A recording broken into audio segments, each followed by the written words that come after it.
మిగతా వాళ్ళంతా నా ఎడంకాలి గోటితో సమానం.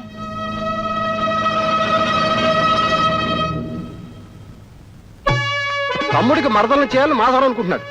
చిన్న కూతురు నాగరాజుకి ఇవ్వడానికి నాగరత్నంకి ఇష్టం లేదు. రాజానే చేసుకుంటాను భావన ఎదిరించింది శాంతి. అంత అల్లకలోలంగా ఉంది. ఇప్పుడు రాజు ఏం చేస్తాడు?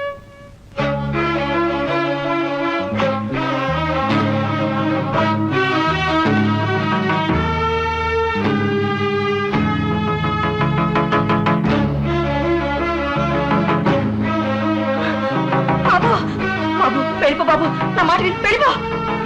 ఏమండి? వద్దండి, రండి లోపలికి, రండి లోపలికి.